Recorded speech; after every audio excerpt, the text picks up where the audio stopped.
Okay, so we're diving into a really interesting case today. This whole Diddy legal situation. Yeah. We've got accusations flying around, lawsuits, and honestly, a whole lot we just don't know yet. Absolutely. And it's, the kind of case that really grabs your attention, right? Right. High profile celebrity, serious allegations, but then the indictment itself kind of vague. Yeah, no, for sure. And that's what we're looking at today, right? Like we have these sources and it's like trying to piece together a puzzle. Exactly. So let's talk about that indictment for a sec, because it names Cassie his ex. Right. But the other accusers, they're like completely anonymous. Right. And Diddy's lawyers, they're pushing to get those names released. Of course. Arguing, how can he defend himself, if he doesn't even know who he's up against? Yeah. And strategically, it's a pretty common move, right? Yeah. Especially in a case like this where you might have that power imbalance. Oh, totally.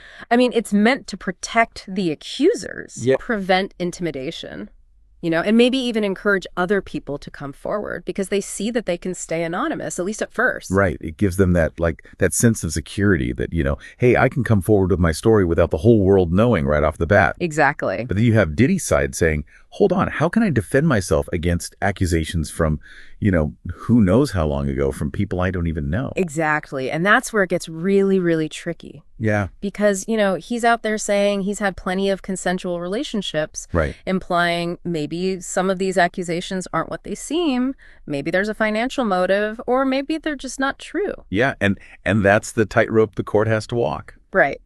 Exactly. Because you can't just dismiss the possibility that some of these accusations might be unfounded. Right. You can't just say, oh, he's a celebrity, therefore it's all true, Right. But then at the same time, you don't want to discourage other potential victims from coming forward. Right. No. Absolutely not. It's a tough situation all around. And then to make things even more complicated, you've got this domino effect we talked about with these civil suits popping up. Yeah, the domino effect. And that's always a possibility in these high profile cases, right? Right.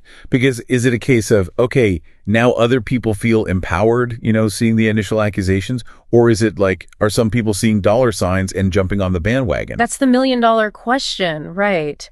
And it's something the courts are going to have to figure out. It really makes you think about the whole thing in a different way, Absolutely. And that's why I think this delay until May is actually a good thing. Oh, interesting. Okay, explain that. Because this isn't just about a celebrity trial. This is about making sure the process is fair for everyone involved. Right. And so you're right. The prosecution is saying, look, if we release the names now, there's a higher risk of witness tampering. With months to go before the actual trial. Yeah. Exactly. But that time also gives everyone a chance to investigate thoroughly, to make sure that, we're not just rushing to judgment. That's a really good point. It's about, getting to the truth of the matter. Which at the end of the day, that's what matters, right? Getting to the truth. Absolutely. Wow, this deep dive has really been, I think, eye-opening. It's like we came in with these sources and it's clear as day.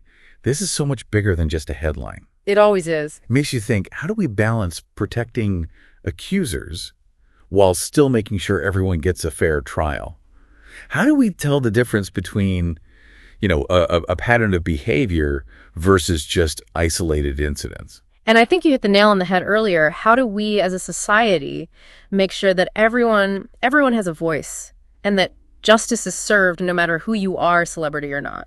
That's the big question. That's the one we should all be asking. A lot to think about, that's for sure. Very well, as we wait for more information to come out and for this case to move forward, we want to hear from you. This is a conversation that goes beyond just this one case. Yeah. This is about how we handle these kinds of situations as a society. Absolutely. So thanks for joining us for another deep dive. And until next time, keep asking those tough questions.